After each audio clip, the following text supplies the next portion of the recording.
Belleza no es una virtud del pintor, sino del color que la engendra. En todos los rincones puso los ojos el artista que hizo de la pintura un nuevo y fascinante universo.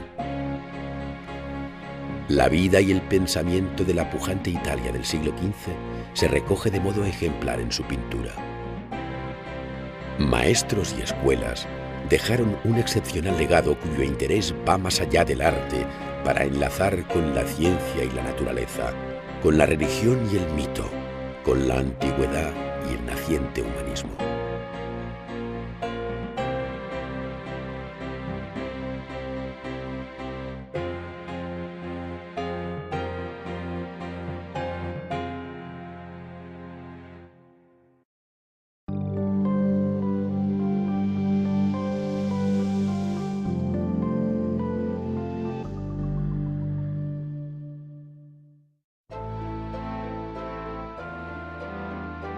A ti, engaño ideal, por quien la vista anhela hundirse, prolongada en mano, yendo de lo cercano a lo lejano, del hondo azul al pálido amatista. A ti, sin fin, profundidad, conquista de la espaciada atmósfera en lo plano, por quien al fondo del balcón cercano decides que la mar lejana exista. A ti, aumento, valor de valores, vaga disminución de los colores, música celestial, arquitectura. Los ámbitos en ti fundan su planta, la línea con el número te canta. A ti, brida y timón de la pintura.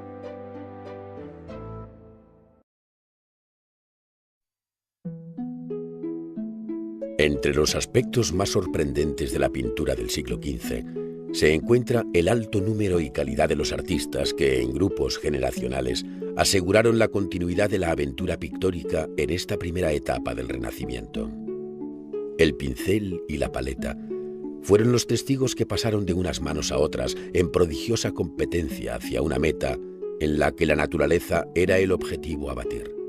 Desde las visiones más sencillas de la primera generación de pintores, como la de Fra Angelico, hasta la madurez representada al final del siglo por Leonardo, la pintura del Quattrocento fue acusando rápidos y notables cambios.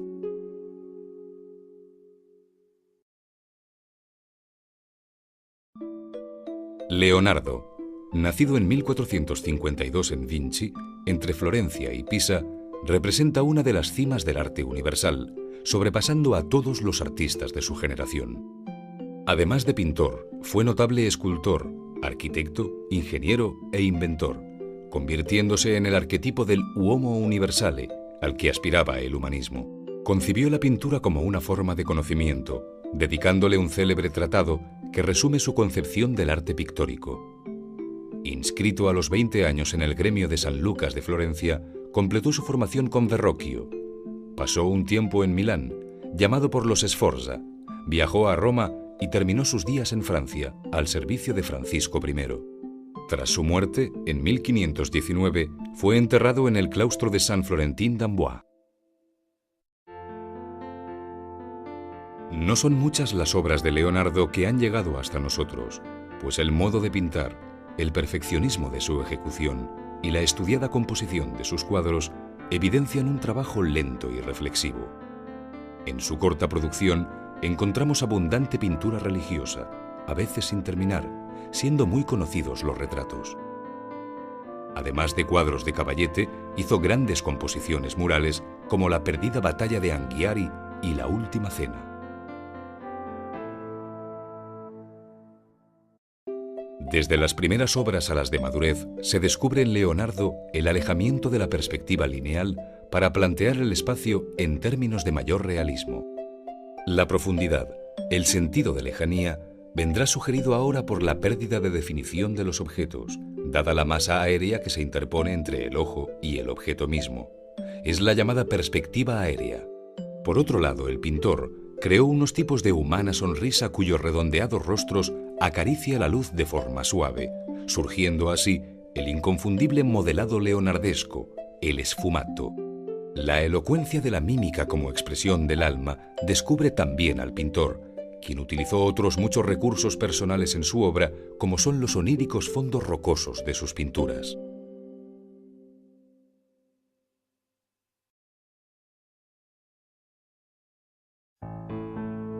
Fra Angelico encarna un modelo de vida ejemplar como artista, pues su actividad como pintor se superpone y confunde con su vocación religiosa, tal y como fue común en la Edad Media. Había nacido en 1387 en Vicchio de Mugello, un modesto lugar cerca de Florencia, y a los 20 años ingresó en la Orden de Santo Domingo en Fiesole. Tras su noviciado en Cortona, pasó a Florencia, dejando en su convento de San Marcos una notable obra pictórica. Su actividad artística transcurre entre 1430 y 1455, año en que muere en Roma, donde fue enterrado en Santa María sopra Minerva, la iglesia de los florentinos.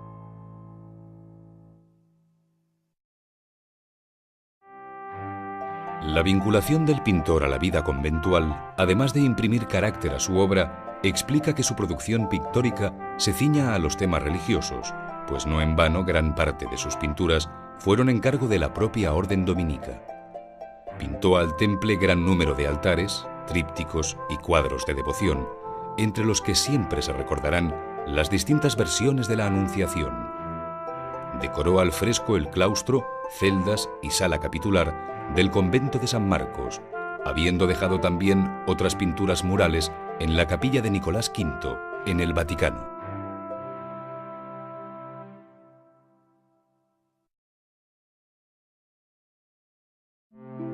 La pintura de Fra Angelico representa el paso natural entre la tradición gótica y el primer Renacimiento, pues al tiempo que tiene preocupaciones por la perspectiva, las formas góticas permanecen tanto en las arquitecturas como en la concepción estilizada e ingrávida de sus figuras. La cadencia curvilínea con que deja caer las ropas, sus largos pliegues sin quebraduras, los rostros nacarados de sus personajes de elegantes y largos cuellos, los toques de oro en vestiduras y nimbos, así como una paleta en la que el color adquiere valores esmaltados, donde siempre destaca un azul de distinta intensidad, resumirían su peculiar estilo.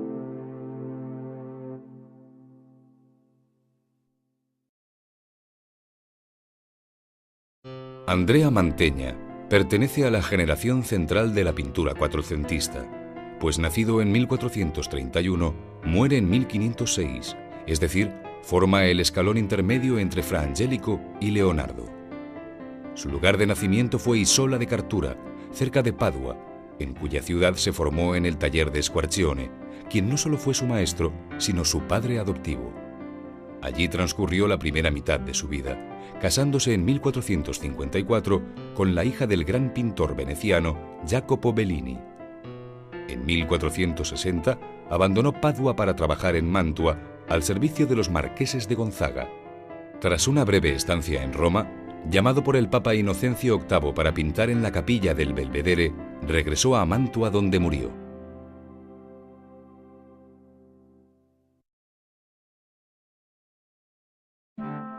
La primera obra que muestra la fuerte personalidad de Mantegna, su gusto por la perspectiva y por la arquitectura clásica, es La historia de Santiago y San Cristóbal, que, al fresco, pintó para la capilla Ovetari, muy dañada en los bombardeos de 1944. A estas siguieron otras muchas, entre las que sobresale el magnífico tríptico de San Zenón de Verona, con su famoso banco o predela, en la que se incluyen escenas como la crucifixión o la oración en el huerto, cuyos temas trató en otras ocasiones con especial interés. Una de las obras más espectaculares y sorprendentes de Mantegna es la decoración al fresco de la llamada Cámara de los Esposos, en el Palacio de Mantua, donde también pintó la serie de los triunfos del César.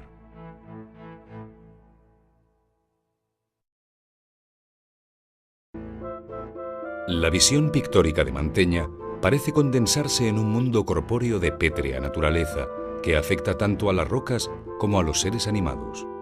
Todas las formas están sujetas a un riguroso dibujo que las encierra, que les da relieve, perfil cortante y un plasticismo de gran solidez. Al mismo tiempo, la concepción grande de la forma y la inclusión en sus obras de elementos de la antigüedad, arquitectónicos o escultóricos, denotan su acercamiento al mundo clásico. Por otro lado, el interés por la perspectiva le llevó a organizar el espacio con una rígida disposición geométrica, llegando a crear efectistas composiciones como la del célebre Cristo Muerto. Su relación con los hermanos Bellini dulcificó la obra final de Mantegna.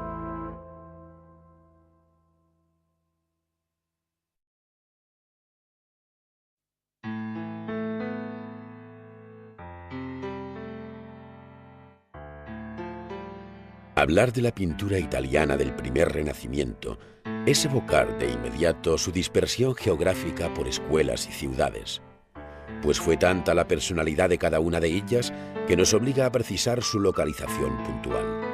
Así, diremos escuela florentina o escuela veneciana, entendiendo con ello no solo una ciudad distinta en la que tuvieron su taller tales o cuales pintores, sino un modo, una sensibilidad diferente de entender la pintura desde el lugar. En este aspecto se puede hablar de un genius loci que llegó a identificar a la ciudad con sus artistas.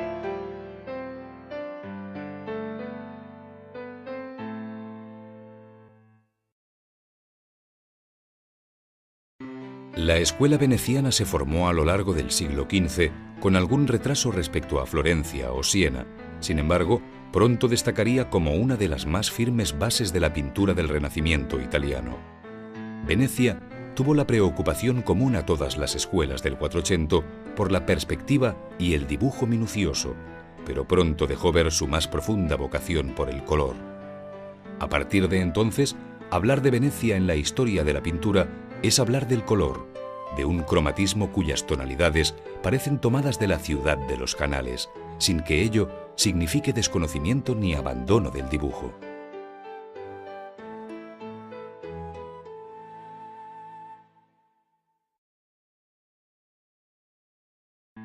La rica actividad mercantil de la ciudad de Venecia atrajo a muchos pintores, como la familia Vivarini o al siciliano Antonello de Messina.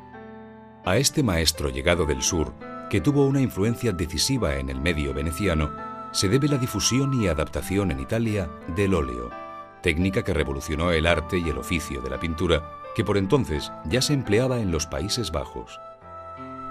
De allí vino también un particular modo de ver la pintura, del que se hicieron eco hombres como Crivelli, mientras que otros, como Carpaccio, buscaron en los ambientes venecianos el apoyo formal de todo tipo de asuntos. La imagen de Venecia como ciudad brotó de modo espontáneo en los pinceles de sus pintores, como sucedió con Gentile Bellini, debiéndose a su hermano Giovanni el giro que experimenta la escuela veneciana hacia una nueva estética que preludia el arte grande del siglo XVI.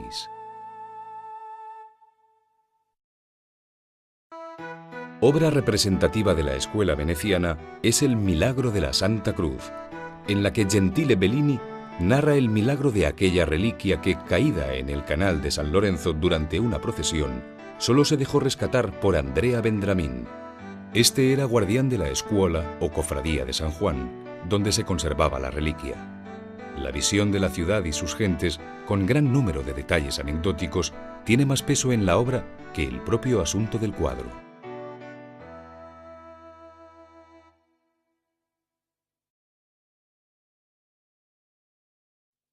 La escuela florentina del Quattrocento viene a ser la puerta de entrada en el nuevo mundo de la pintura.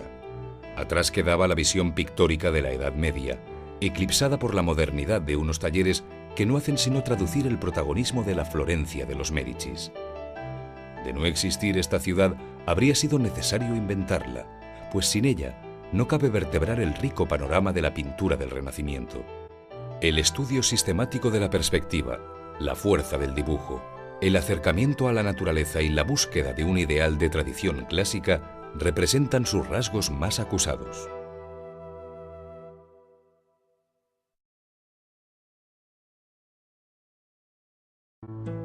Florencia conoció durante este siglo XV una actividad artística desbordante. Dado el elevado número de maestros que mantuvieron encendido el sagrado fuego de la pintura a lo largo de toda la centuria. De este modo, si el nuevo siglo alumbraba el nacimiento de Masaccio, sus años finales coincidieron con los últimos también de Piero della Francesca y Ghirlandaio. Pero no solo resulta asombroso el número, sino la personalidad de cada uno de estos hombres que dio lugar a la más densa nómina de artistas que se pueda imaginar. En ella leemos nombres como los de Fra Angelico, Lippi y Botticelli, sin dejar de recordar la actividad del propio Leonardo en la ciudad. Todos ellos obedecen a arquetipos distintos y si, por ejemplo, Fra Angelico encarnaba el del monje pintor, Botticelli asumía bien el de pintor poeta.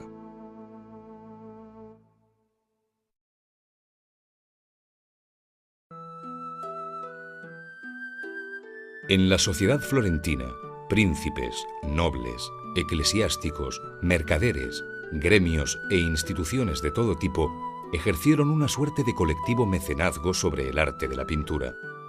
De ahí que el análisis de sus obras sea el mejor espejo de la pujante ciudad de Florencia. Desde la aparente ingenuidad de las tablas de Uccello hasta las complejas alegorías de Botticelli, pasando por el estilo narrativo de Goggioli, la pintura florentina escudriñó todos los rincones posibles de la existencia. Las grandes series de pintura al fresco, enriqueciendo los interiores de iglesias y palacios, hicieron de la propia Florencia un museo vivo.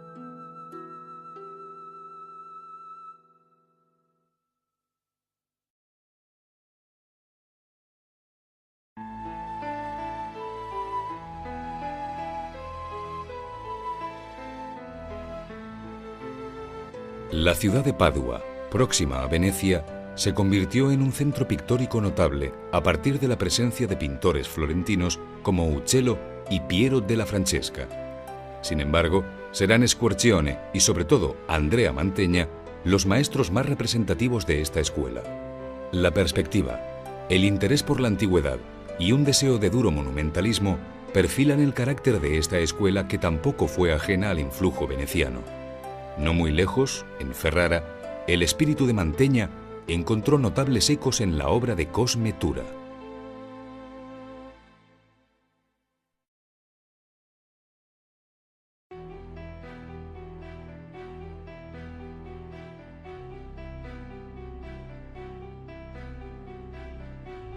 Entre Arezzo y Asís, la ciudad de Perugia, capital de Umbría, fue testigo de la formación de una escuela local que llegaría a tener una importancia capital en la pintura del Renacimiento italiano. Allí, Pietro Vanucci, llamado Il Perugino, abrió un importante taller en el que se formaron pintores tan notables como Rafael.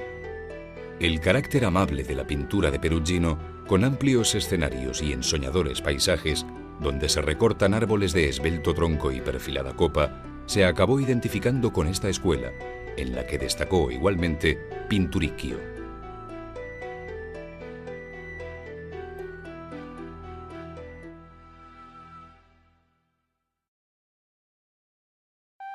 Heredera de una rica tradición medieval, la escuela sienesa aparece frente a Florencia o Venecia como un taller más conservador. Así puede verse en la obra de Giovanni di Paolo y Sano di Pietro, cuyas perspectivas no alcanzan el rigor de las florentinas. Los tipos humanos, ropas y toques de oro son buena prueba de un cierto arcaísmo.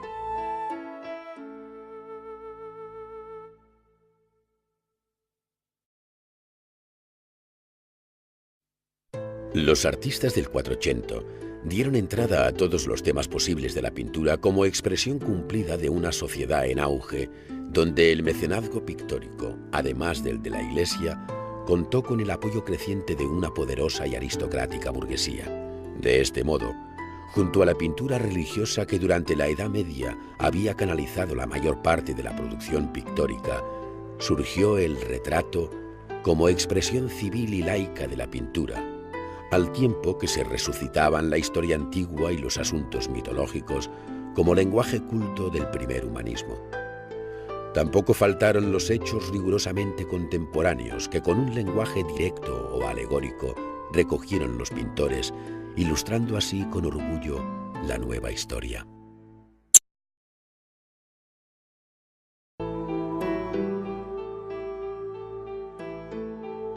La devoción mariana, de tan fuerte arraigo en la tradición medieval, aflora con naturalidad en la pintura del siglo XV. Entre los episodios de la vida de María que con mayor frecuencia se pidieron a los pintores, se encuentran la Anunciación y la Natividad, repitiéndose en unos y otros maestros composiciones muy semejantes. No obstante, la imagen que mejor define en el arte italiano el fervor a la Virgen es la Madonna, que sola, con el niño o bien acompañada de santos, ofrece con modestia y recogimiento un rostro amable y familiar.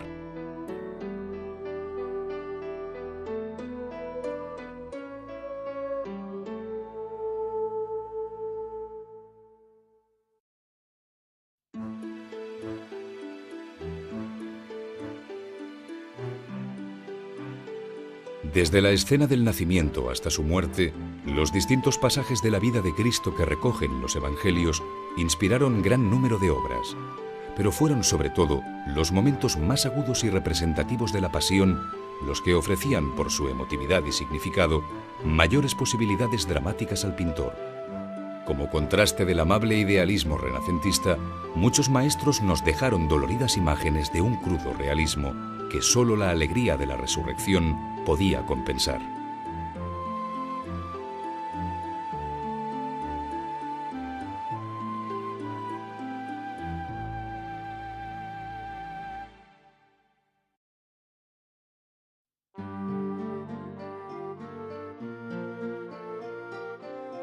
La vida de los santos, tejida entre la historia y la imaginación, forma un importante ciclo temático dentro de la pintura del Quattrocento. La vieja leyenda dorada rejuveneció en manos de estos pintores que interpretaron de nuevo hechos milagrosos, históricas predicaciones, sangrientos martirios y legendarias vidas que constituyen la base de la epopeya cristiana. El santoral recogía cada una de sus festividades a lo largo del año, al tiempo que la tradición y los artistas fijaban su representación y atributos.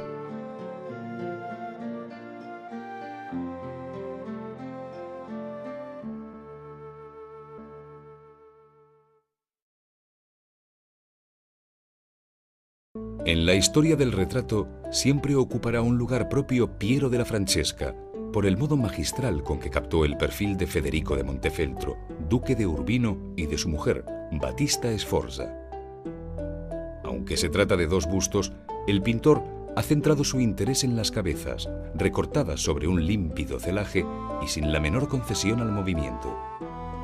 La aparente inexpresividad se traduce en mirada mutua, intensa e íntima, que margina al espectador y se desentiende del paisaje, cuyos últimos planos coinciden con la altura del cuello. Son retratos para la eternidad que, en el reverso de la pintura, muestran sendas alegorías, señalando las virtudes que adornan a cada uno de ellos. Para Battista Sforza, las virtudes teologales, fe, esperanza y caridad. Para Federico de Montefeltro, las virtudes cardinales, justicia, prudencia, templanza y fortaleza. Son sin duda los rasgos morales que el pintor quiso imprimir sobre los rasgos físicos de los modelos.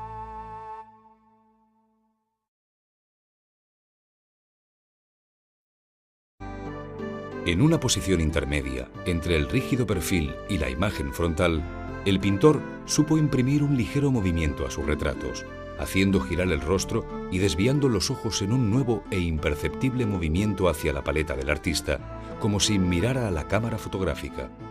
De este modo, aquellos rostros magistralmente modelados por Antonello de Messina ganaban naturalidad y elegancia y no necesitaban del resto del cuerpo para mostrar la viveza y expresión de su carácter.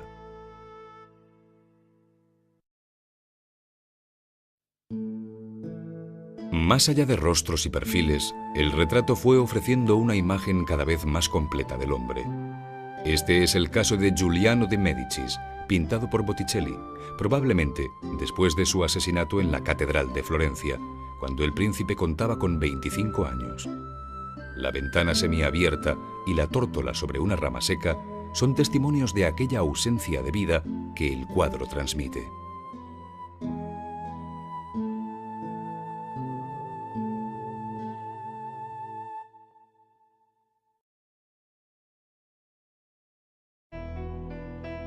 Las estaciones del año, señalando las faenas agrícolas que le corresponden, es un tema romano y medieval que la pintura del Renacimiento interpretó en sentido estricto. Así lo hizo Cosa en su Alegoría del Otoño, donde una figura femenina, entendida al modo clásico, lleva unas ramas de parra aludiendo a la vendimia. Pero otros pintores, como Botticelli, hicieron de las estaciones un intrincado mundo alegórico en el que, además de presentar aparentemente estaciones como la primavera, dieron entrada allí a secretos significados.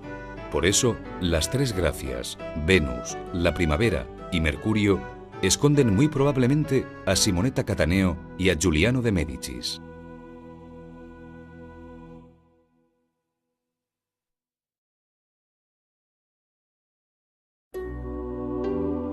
El mito clásico, En una época en la que el mundo de la cultura se miraba en el espejo de la tradición clásica, fue una de las fuentes más explotadas por la literatura, la poesía y la pintura. El mito fue para el arte figurativo del Renacimiento lo que los órdenes clásicos para la arquitectura. El mito y los emblemas, en su lenguaje figurado y hermético, solo accesible para los iniciados, representó uno de los divertimentos intelectuales más queridos del humanismo.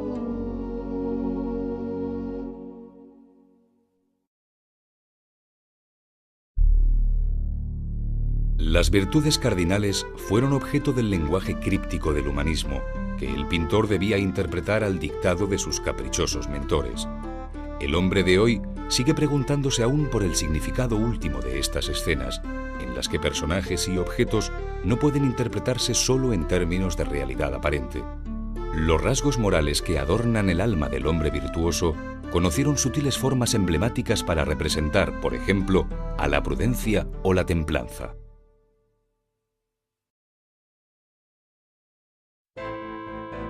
Pese a las diferentes escuelas, por encima de las distintas generaciones de artistas y al margen de los temas tratados, la obra pictórica, el cuadro, la imagen emergente de este genial substrato creador, respira en toda Italia una gracia especial que conduce a la limpia imitación de la naturaleza. Así, la calculada recreación de un espacio tridimensional en perspectiva se convirtió en cita obligada para un mundo que se mueve entre el ensoñador idealismo y el más agudo de los realismos. La luz baña toda la escena, apareciendo las primeras sombras. Acción y reposo en la composición. Calor y frío en el color. Sentido narrativo, elegancia, expresión, arquitectura y paisaje serían otras tantas claves para conocer esta página de la pintura universal.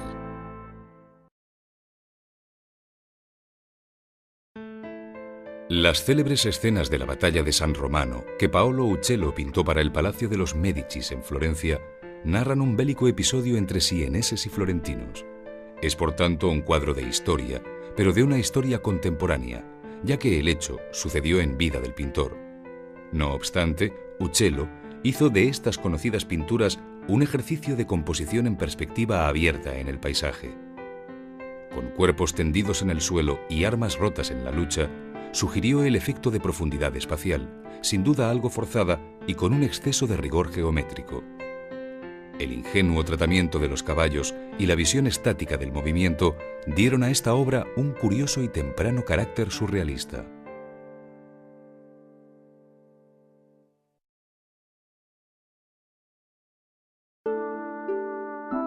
Pocas obras como esta delatan el orgullo de haber conseguido representar el espacio en sus tres dimensiones: altura, anchura y profundidad.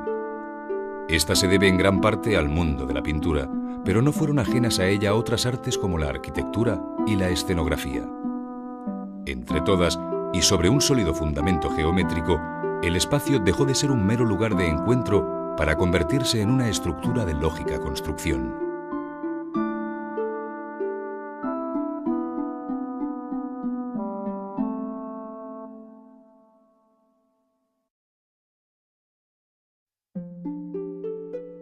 Una de las obras más sólidas del Renacimiento florentino es esta de la Última Cena para el refectorio del convento de Santa Apolonia en Florencia, convertido hoy en museo dedicado al pintor. Se trata de la versión más conocida anterior a la Cena de Leonardo. Aquí, Castaño fingió una rígida arquitectura marmórea en la que puso de manifiesto su conocimiento de la perspectiva para delimitar el espacio interior. Este se presenta en relación con el espectador desde un punto de vista bajo, coincidiendo con la altura de la mesa, lo cual da un carácter teatral a la escena. La propia mesa sirve de línea que separa a los discípulos afectos a Cristo del Judas traidor, colocado en un primer y acusador plano. Unos letreros a los pies identifican a cada uno de los actores que, en su estudiado gesto, añaden emoción al drama.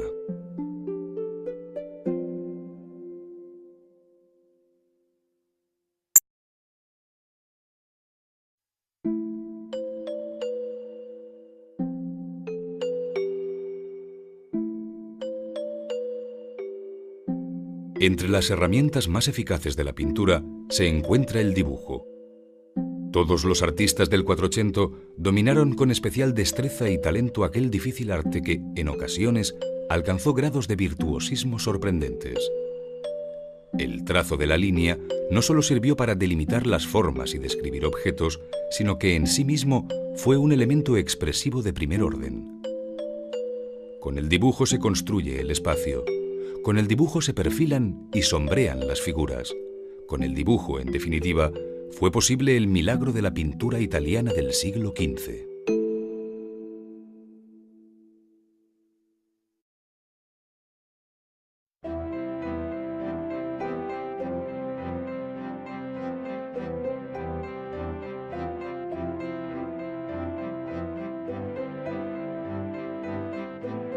Las técnicas de tradición medieval, como la utilización de fondos y detalles de oro, siguió vigente en muchos pintores de este primer Renacimiento. Algunos incluso dieron relieve real a sus obras incorporando cordeles enyesados y pintados. Sin embargo, lo más sorprendente es la incorporación a las tablas de objetos y piedras de color, prestando a la pintura su textura y brillo natural.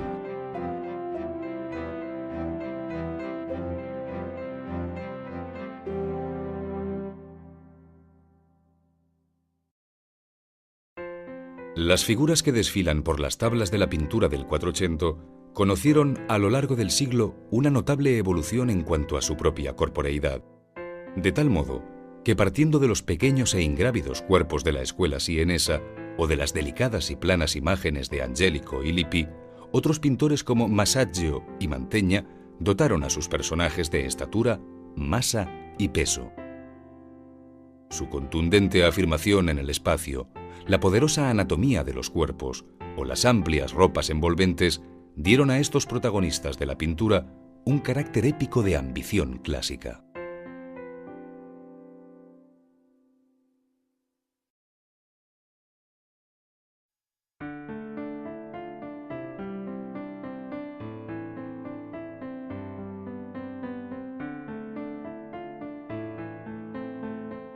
Los cambios operados en la historia de la pintura por los maestros del siglo XV italiano afectan a varios aspectos como la perspectiva, el color y los volúmenes. Sin embargo, nada de ello sería posible sin la nueva concepción de la luz que ilumina la obra, de aquella luz que hace posible valorar el espacio en sus distintos planos, luz que permite dotar de relieve y corporeidad a figuras y objetos, luz que obliga a arrojar sombra, haciendo en definitiva de la pintura un medio de aproximación al mundo real.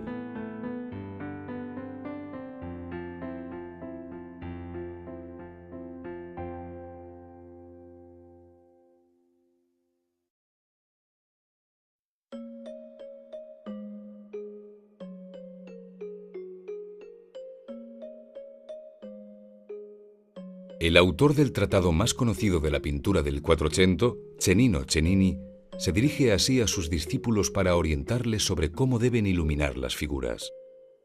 Si cuando estás dibujando o pintando figuras en capillas o pintándolas en otros sitios difíciles, ocurre que no puedes controlar la luz para tu propósito, da el relieve a tus figuras o dibujos de acuerdo con la disposición de las ventanas en estos sitios, ya que son ellas las que aportan la luz. Y así, siguiendo a la luz de cualquier lado que venga, aplica tu relieve y tu sombra con este sistema.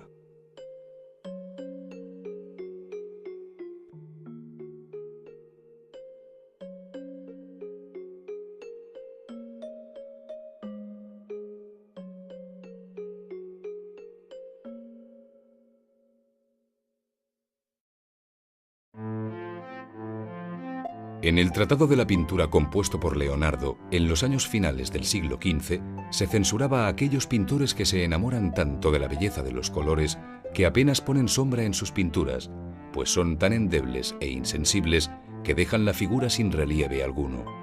Esto ponía en evidencia la necesidad de alcanzar un equilibrio entre la luz y el color, para que la forma pictórica, en su dimensión cromática, se asemejase a la naturaleza tal y como Leonardo buscaba de modo empírico.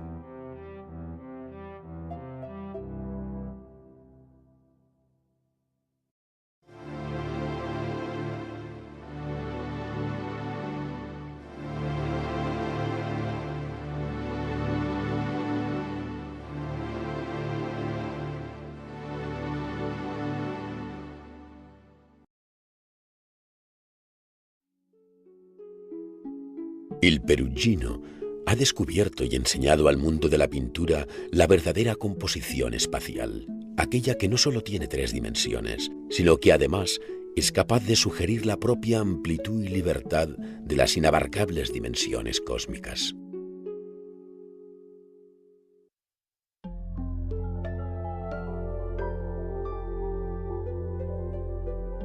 Esta obra, pintada por Perugino en 1482 para la Capilla Sixtina, representa la entrega de las llaves a San Pedro como símbolo del origen de la Iglesia y del papado. La pintura es un homenaje a Francesco della Rovere, elegido papa con el nombre de Sixto IV y constructor de la Capilla Sixtina.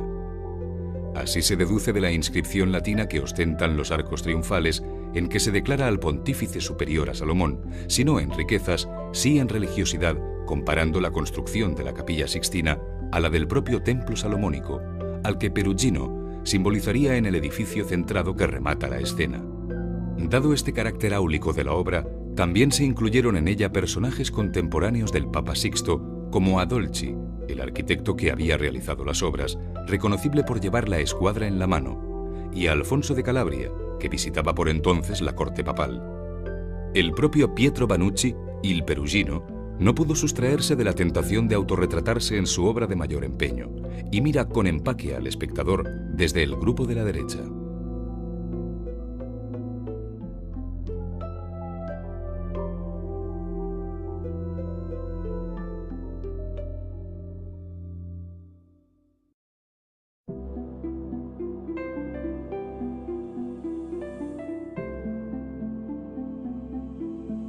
La técnica empleada en esta escena, como la de todas cuantas decoran la Capilla Sixtina, es el fresco sobre muro.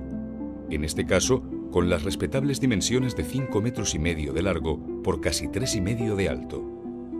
También como en el resto de estas grandes escenas, la autoría no corresponde únicamente al Perugino, sino que, según la costumbre de la época, los frescos se harían entre varios pintores afamados bajo la dirección de uno de ellos, que actuaría como maestro principal.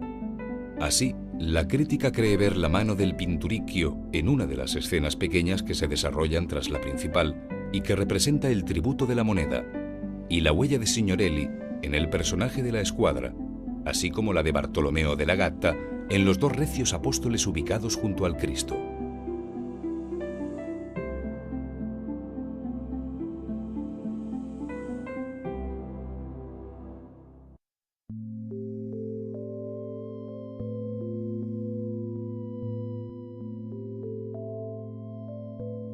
Toda la composición del cuadro muestra una rígida simetría. En el primer plano, Perugino crea un doble grupo de figuras, tranquilas y expectantes al mismo tiempo, que se disponen a uno y otro lado del eje central en el que discurre la acción principal. En el centro se recorta la gran llave, verdadera protagonista de la historia, marcando el largo eje ortogonal y obligándonos a dirigir la vista al lejano templo de Salomón, en cuya puerta se encuentra el forzado punto de fuga desde el que se derrama el espacio.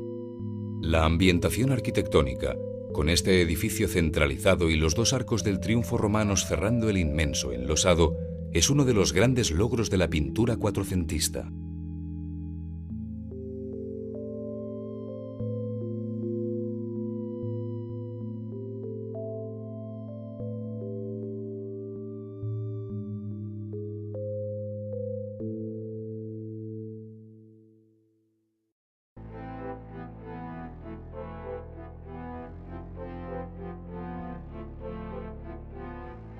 El estilo propio del Perugino está mediatizado por la presencia de personajes debidos a la mano de otros pintores.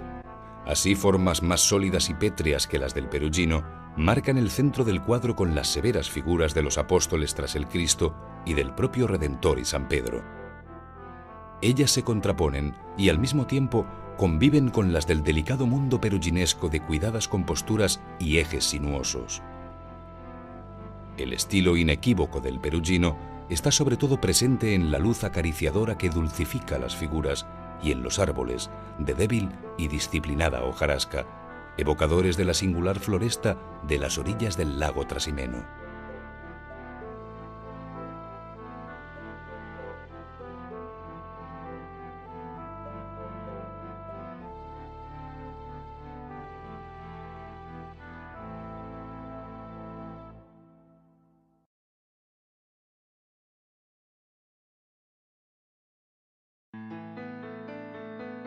Si quieres hacer un manto de Nuestra Señora en azul de Alemania o cualquier otro vestido en azul sólido, primero cubre al fresco el manto o el vestido con el almagre y el negro. Pero antes, rebaja el contorno de los pliegues con un punzón o una aguja. Después, al fresco, coge el azul de Alemania o ultramar bien lavado, ya sea con lejía o con agua clara, y ligeramente cernido sobre la piedra de moler. Después, si el azul es denso y de buen color, métele un poco de cola desleída, ni muy fuerte ni muy ligera. De ello, más adelante, te hablaré yo, Ceninno Ceninni. Una de las técnicas pictóricas más antiguas es la llamada pintura al fresco, especialmente indicada para las grandes composiciones murales. Entre sus primeras tareas se encuentra la preparación del muro, pues de esta operación depende en gran medida la calidad y duración de la pintura. El muro, de piedra o ladrillo, debe mojarse previamente para facilitar la adherencia del mortero, formado por una mezcla de cal grasa y arena de río, que en diversas capas se va extendiendo sobre aquel.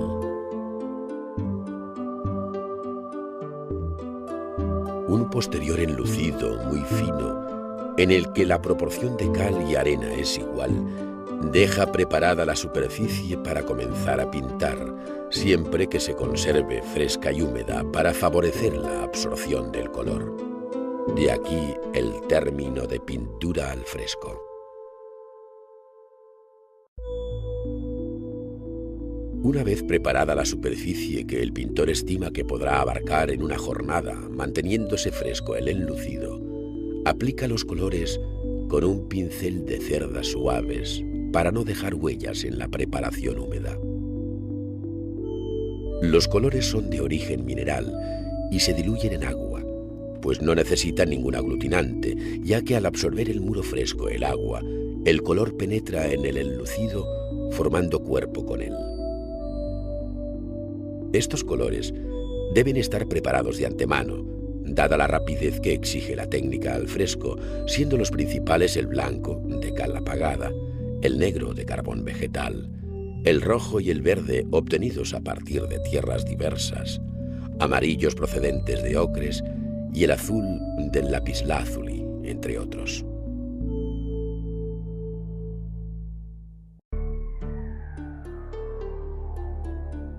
El siglo XV en Italia hizo de la técnica al fresco una de sus expresiones más características, permitiendo decorar grandes superficies murales, desde los interiores del Palacio Medici Riccardi en Florencia hasta la Capilla Sixtina del Vaticano. De allí procede el fragmento de la entrega de las llaves a San Pedro, obra del Perugino, que permitirá revivir en sus pasos esenciales este fascinante proceso pictórico. Así, partiendo de los bocetos iniciales, cuyo dibujo se traslada al muro en su tamaño definitivo, podemos seguir el magistral movimiento de las manos del pintor. El artista va eligiendo los pinceles adecuados, desde los más gruesos hasta los más finos, según las exigencias de la obra, dando forma, color y vida a un muro hasta entonces inerte. En cada una de las jornadas, el maestro, pintor y albañil al mismo tiempo, debe preparar el muro, eliminando el enlucido seco que dejó sin pintar la víspera, para luego dar la nueva capa que, fresca, abordará en el día.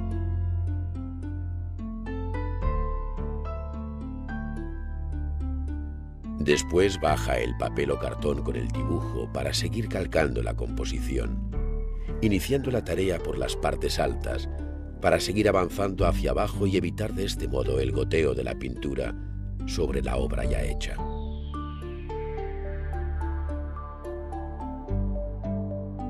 Primero los fondos y detalles de la arquitectura, cuyas líneas ponen a prueba el pulso del pintor, y luego, con trazos rápidos y sintéticos, las figuras, que contribuyen a fijar la escala y profundidad de la escena.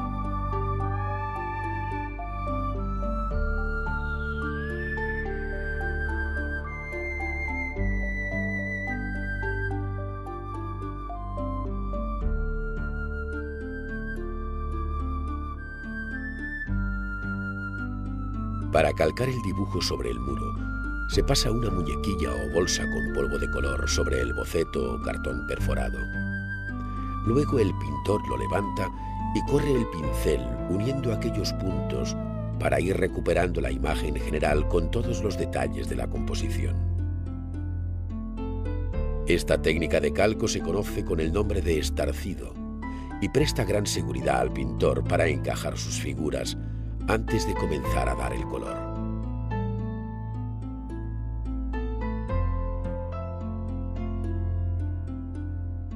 También es posible marcar aquellas líneas presionando con el cabo del pincel sobre el boceto, pues estando fresco el mortero deja sobre él unas señales que después pueden hacerse más profundas y visibles.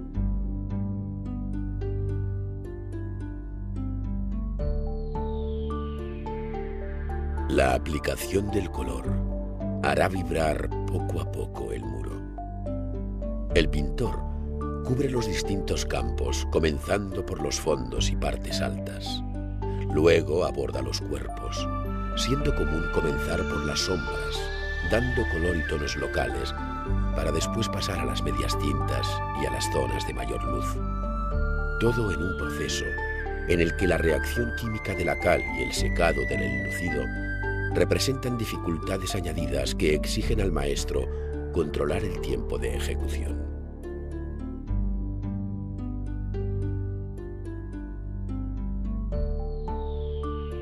Las manos, con sus detalles, vuelven a recordarnos este curioso proceso en el que la visión punteada, luego lineal y finalmente cromática resume a grandes rasgos la técnica de la pintura al fresco.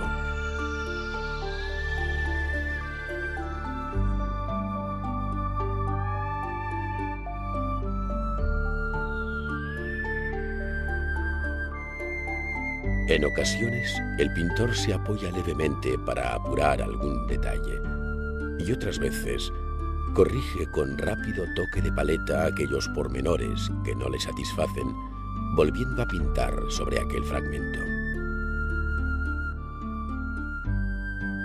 Todo con la habilidad y arte de un maestro que conoce, desde su andamio, los secretos de la técnica reina de la pintura.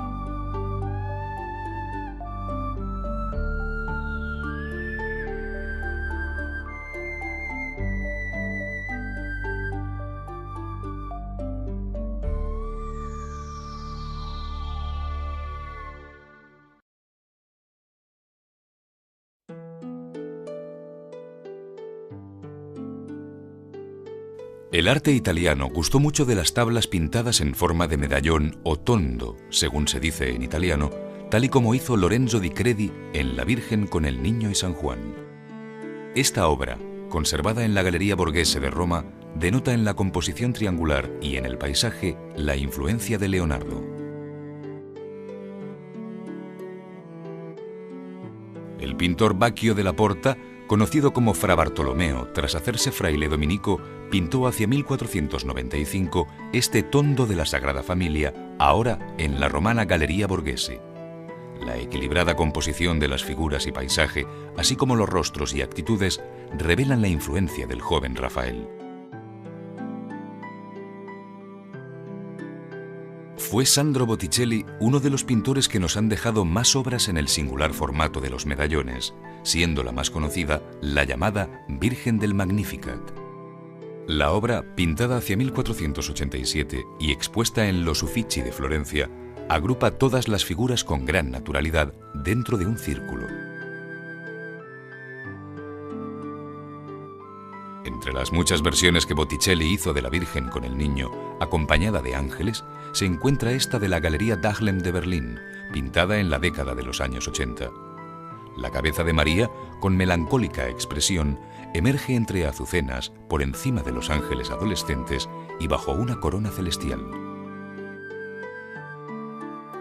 En la Galería Dahlem de Berlín se conserva uno de los tondos o tablas circulares más antiguas del siglo XV, la Epifanía, pintada por Domenico Veneziano en 1435. En ella se advierte cierta rigidez compositiva sobre la base de estratos horizontales, faltando espacio entre las figuras y naturalidad en sus movimientos.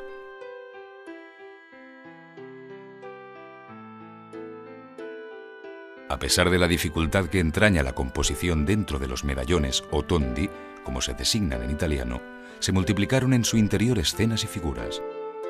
Uno de los más importantes, por su calidad y tamaño, es el de la adoración de los magos que Fra Angelico inició hacia 1445 y conservado hoy en la Galería Nacional de Washington. La Dama del vestido amarillo, pintado por Alesso Baldovinetti en la Galería Nacional de Londres, fue pintado hacia 1465.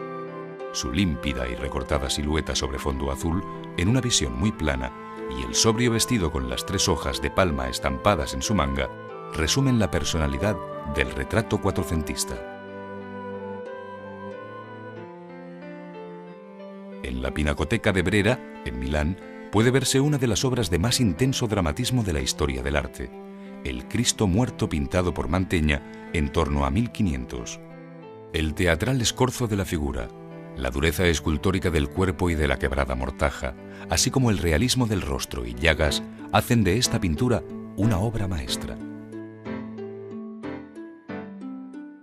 En 1455, Andrea Mantegna pintó La oración en el huerto, de la Galería Nacional de Londres.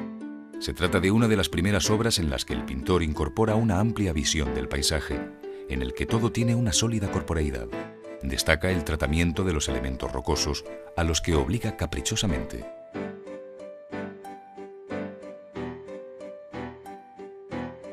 La Galería de la Academia de Venecia tiene varias obras de Gentile Bellini, destacando El Milagro de la Cruz, pintada sobre una gran tela entre 1496 y 1500. La escena muestra el canal de San Lorenzo en el momento en el que, ante la expectación de los allí congregados, se recupera la reliquia de la cruz, caída al agua durante una procesión.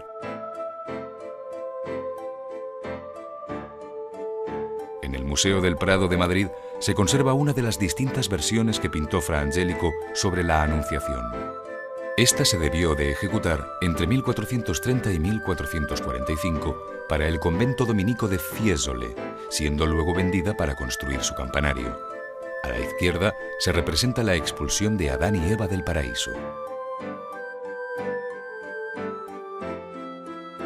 Albise Vivarini pintó en 1480 esta Sagrada Conversación, nombre que reciben las escenas en las que aparece la Virgen y el Niño rodeados de santos. Aquí, María, flanqueada por sus padres, se acompaña de San Luis de Tolosa, San Antonio de Padua, San Francisco y San Bernardino de Siena. Se conserva en la Galería de la Academia de Venecia.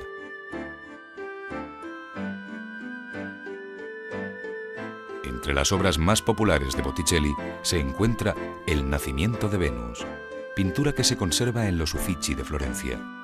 Fue pintada entre 1484 y 1486 para la familia Medici, siendo una de aquellas alegorías profanas en las que con el mito clásico se trata de resucitar formas, conceptos e ideales de igual tradición clásica. En la Pinacoteca Antigua de Múnich se halla esta tabla de Botticelli del Lamento sobre Cristo muerto. Debió de pintarse entre 1489 y 1492 para la iglesia de San Paolino de Florencia. Frente al lirismo poético de las alegorías profanas pintadas por Botticelli, esta obra pertenece a una etapa posterior plena de sentimiento religioso.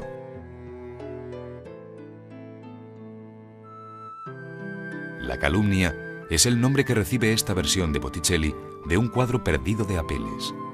Pintado en 1495 y expuesto en los Uffizi, muestra a un juez aconsejado por la sospecha y la ignorancia, teniendo ante sí a una figura inocente arrastrada por la ira, la calumnia, la envidia y la insidia. Detrás, junto a la penitencia, la verdad desnuda.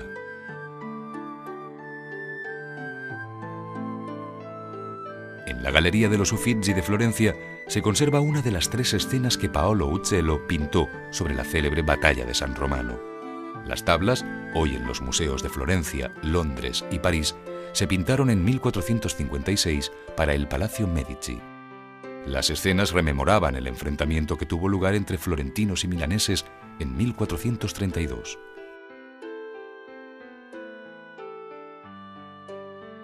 Esta pintura sobre lienzo, representando a San Agustín en su estudio, forma parte de un ciclo conservado en una sala de la cofradía o Scuola di San Giorgio degli Schiavoni, en Venecia.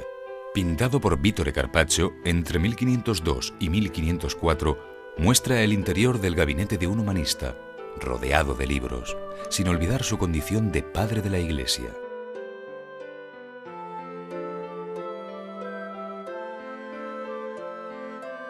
Esta escena de desolación corresponde al entierro de Cristo, pintado por Carpaccio hacia 1505 y actualmente en la Galería Dahlem de Berlín.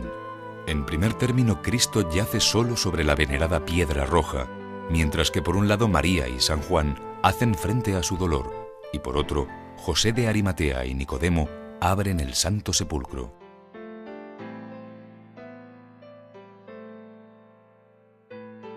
Fra Angelico, con un lenguaje sobrio y sin concesión a lo anecdótico, pintó este Santo Entierro, hoy en la Pinacoteca Antigua de Múnich.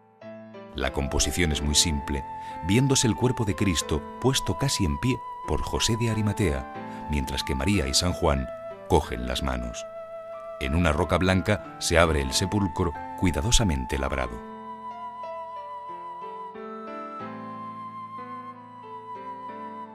Andrea del Castaño hizo este cuadro de la Asunción para la iglesia de San Miniato de Florencia en 1449. Actualmente está en la Galería Dahlem de Berlín, donde puede verse a María dentro de una mandorla de fuego elevada por ángeles, entre San Julián y San Miniato, mientras que el sepulcro de la Virgen muestra los lirios y las rosas allí florecidas.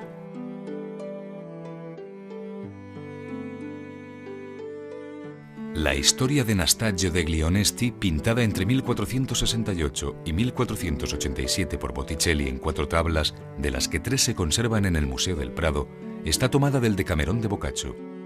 En esta se agrupan varios episodios donde se reconoce a Anastasio y a su amada, ya vestida tras la mesa nupcial, ya desnuda y perseguida por un jinete y sus perros.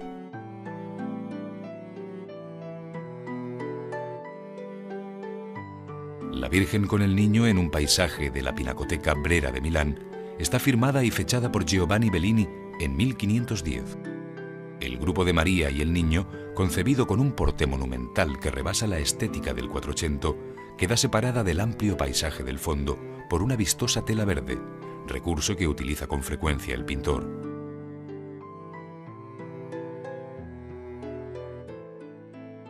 En el reverso del retrato de Federico de Montefeltro, duque de Urbino, debido a Piero de la Francesca, entre 1465 y 1470, se escenifica el triunfo del propio duque. En un carro tirado por 2 caballos, Federico de Montefeltro se acompaña de las virtudes cardinales: justicia, prudencia, templanza y fortaleza. La obra se encuentra en los Uffizi.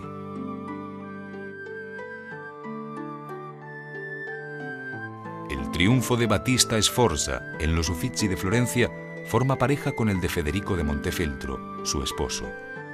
También este se debe a la mano de Piero de la Francesca, que lo pintaría hacia 1465-1470. Sobre el carro, tirado por una suerte de unicornios, acompañan a la duquesa las 3 virtudes teologales: fe, esperanza y caridad.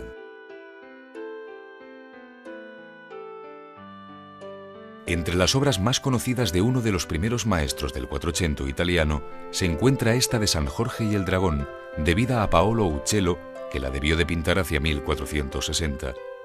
Hoy forma parte de la colección de la Galería Nacional de Londres, donde figura como la pintura al óleo sobre lienzo más antigua que posee el museo.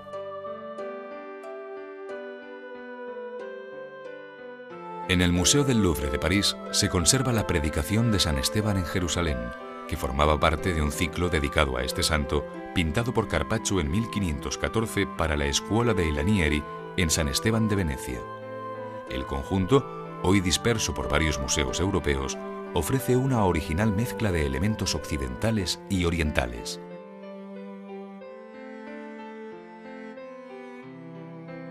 Muy poco antes de su muerte, en 1515, Giovanni Bellini pintó esta Mujer peinándose, del Museo de Historia del Arte de Viena.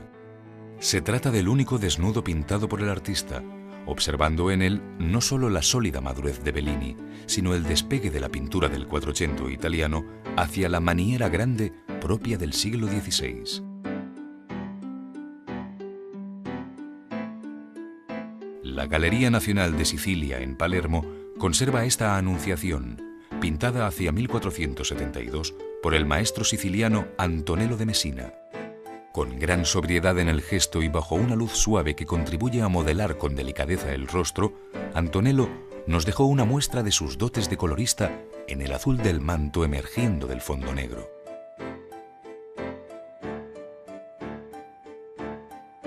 Giovanni Bellini fue también un gran retratista, como lo prueba este del Dux de Venecia, Leonardo Loredano. Pintado al iniciar su mandato en los primeros años del siglo XVI, se conserva en la Galería Nacional de Londres. El expresivo realismo del rostro, la belleza sedosa de las ropas y el matizado azul del fondo son sus elementos más destacables.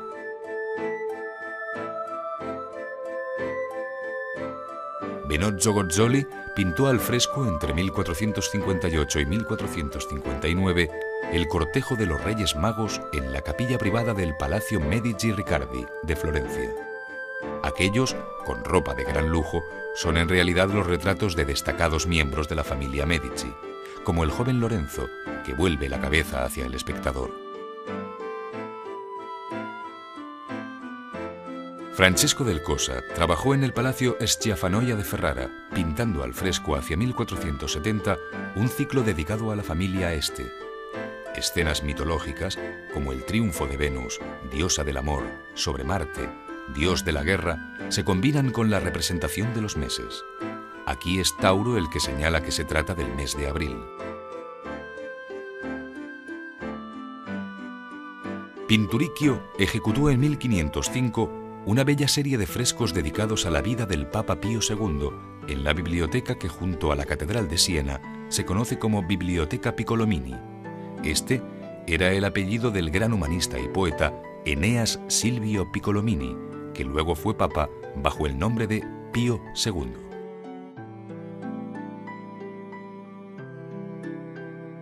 Luca Signorelli interpretó al fresco en la Catedral de Orvieto entre 1499 y 1504 inolvidables escenas del juicio final, como esta dramática visión de los condenados. Aquí, densas masas en movimiento, figuras desnudas y expresivas cabezas transmiten la medieval angustia del género humano ante las penas del infierno.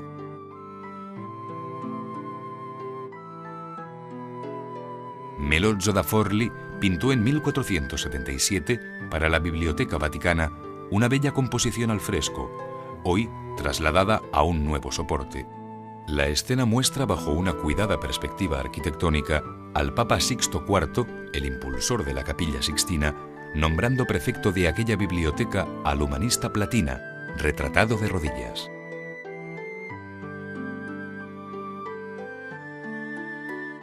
Botticelli, en concurrencia con otros pintores como Perugino, Pinturicchio y Signorelli, se hizo cargo en 1486 de la decoración al fresco de los muros de la Capilla Sixtina.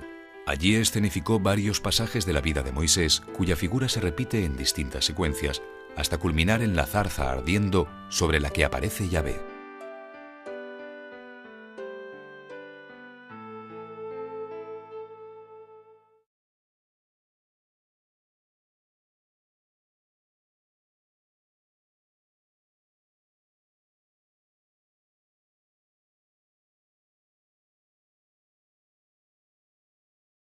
Regresó a Mantua, donde murió.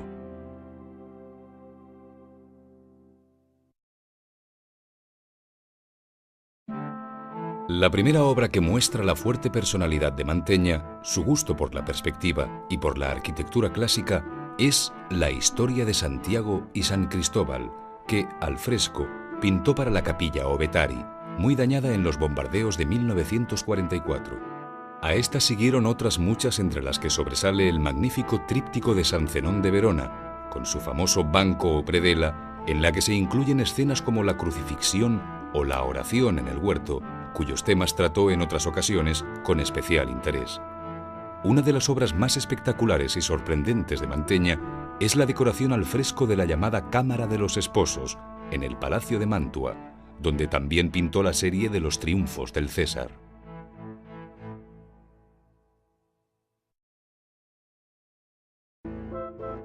La visión pictórica de Mantegna parece condensarse en un mundo corpóreo de pétrea naturaleza que afecta tanto a las rocas como a los seres animados. Todas las formas están sujetas a un riguroso dibujo que las encierra, que les da relieve, perfil cortante y un plasticismo de gran solidez. Al mismo tiempo, la concepción grande de la forma y la inclusión en sus obras de elementos de la antigüedad, arquitectónicos o escultóricos, denotan su acercamiento al mundo clásico. Por otro lado, el interés por la perspectiva le llevó a organizar el espacio con una rígida disposición geométrica, llegando a crear efectistas composiciones como la del célebre Cristo Muerto. Su relación con los hermanos Bellini dulcificó la obra final de Mantegna.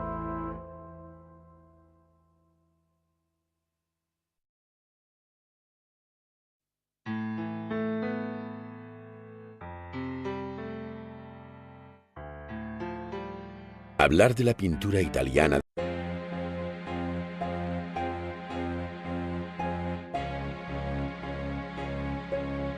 belleza no es una virtud del pintor, sino del color que la engendra. En todos los rincones puso los ojos el artista que hizo de la pintura un nuevo y fascinante universo.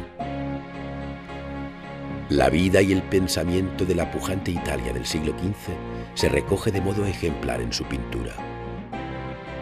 Maestros y escuelas dejaron un excepcional legado cuyo interés va más allá del arte para enlazar con la ciencia y la naturaleza, con la religión y el mito, con la antigüedad y el naciente humanismo.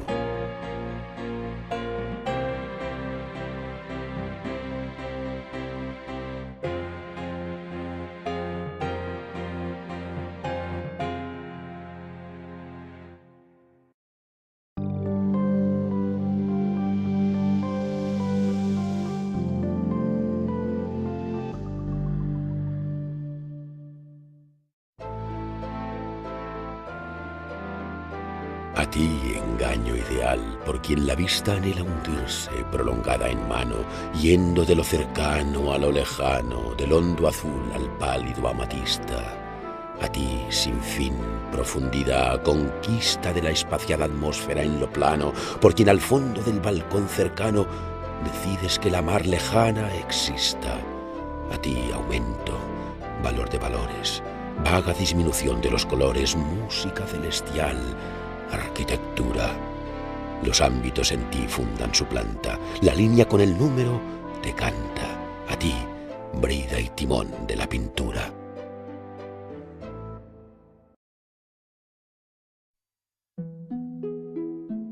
Entre los aspectos más sorprendentes de la pintura del siglo XV se encuentra. Pintó al temple gran número de altares, trípticos y cuadros de devoción, entre los que siempre se recordarán las distintas versiones de la Anunciación. Decoró al fresco el claustro, celdas y sala capitular del convento de San Marcos, habiendo dejado también otras pinturas murales en la capilla de Nicolás V, en el Vaticano.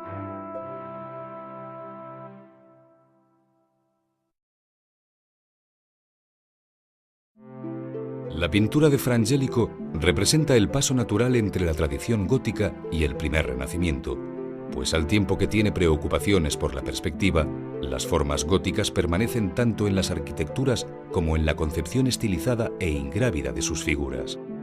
La cadencia curvilínea con que deja caer las ropas, sus largos pliegues sin quebraduras, los rostros nacarados de sus personajes de elegantes y largos cuellos, los toques de oro en vestiduras y nimbos, así como una paleta en la que el color adquiere valores esmaltados, donde siempre destaca un azul de distinta intensidad, resumirían su peculiar estilo.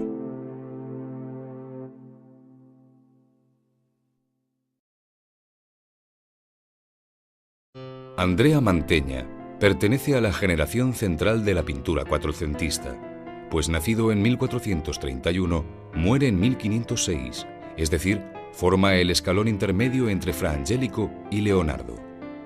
Su lugar de nacimiento fue Isola de Cartura, cerca de Padua, en cuya ciudad se formó en el taller de Squarcione, quien no solo fue su maestro, sino su padre adoptivo. Allí transcurrió la primera mitad de su vida, casándose en 1454 con la hija del gran pintor veneciano Jacopo Bellini. En 1460 abandonó Padua para trabajar en Mantua al servicio de los marqueses de Gonzaga. Tras una breve estancia en Roma, llamado por el Papa Inocencio VIII para pintar en la capilla del Belvedere, entra el alto número y calidad de los artistas que, en grupos generacionales, aseguraron la continuidad de la aventura pictórica en esta primera etapa del Renacimiento. El pincel y la paleta fueron los testigos que pasaron de unas manos a otras en prodigiosa competencia hacia una meta en la que la naturaleza era el objetivo a batir. Desde las visiones más sencillas de la primera generación de pintores, como la de Fra Angelico, hasta la madurez representada al final del siglo por Leonardo, la pintura del Quattrocento fue acusando rápidos y notables cambios.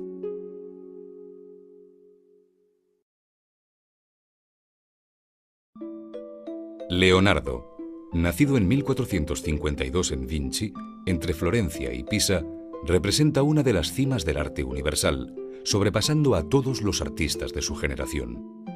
Además de pintor, fue notable escultor, arquitecto, ingeniero e inventor, convirtiéndose en el arquetipo del uomo universale, al que aspiraba el humanismo. Concibió la pintura como una forma de conocimiento, dedicándole un célebre tratado que resume su concepción del arte pictórico. Inscrito a los 20 años en el gremio de San Lucas de Florencia, completó su formación con Verrocchio. Pasó un tiempo en Milán, llamado por los Sforza, viajó a Roma y terminó sus días en Francia, al servicio de Francisco I. Tras su muerte, en 1519, fue enterrado en el claustro de San Florentin d'Amboise. No son muchas las obras de Leonardo que han llegado hasta nosotros, pues el modo de pintar, el perfeccionismo de su ejecución y la estudiada composición de sus cuadros evidencian un trabajo lento y reflexivo. En su corta producción encontramos abundante pintura religiosa, a veces sin terminar, siendo muy conocidos los retratos.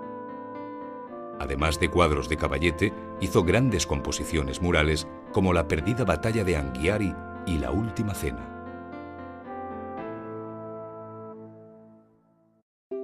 Desde las primeras obras a las de madurez, se descubre en Leonardo el alejamiento de la perspectiva lineal para plantear el espacio en términos de mayor realismo. La profundidad, el sentido de lejanía, vendrá sugerido ahora por la pérdida de definición de los objetos, dada la masa aérea que se interpone entre el ojo y el objeto mismo. Es la llamada perspectiva aérea. Por otro lado, el pintor creó unos tipos de humana sonrisa cuyos redondeados rostros acaricia la luz de forma suave, surgiendo así el inconfundible modelado leonardesco, el sfumato. La elocuencia de la mímica como expresión del alma descubre también al pintor, quien utilizó otros muchos recursos personales en su obra, como son los oníricos fondos rocosos de sus pinturas.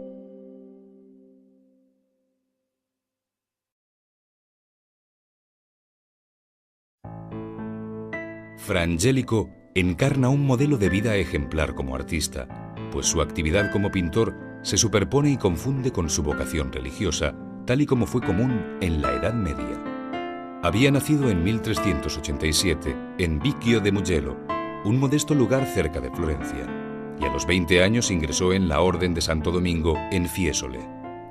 Tras su noviciado en Cortona, pasó a Florencia, dejando en su convento de San Marcos una notable obra pictórica. Su actividad artística transcurre entre 1430 y 1455, año en que muere en Roma, donde fue enterrado en Santa María sopra Minerva, la iglesia de los florentinos.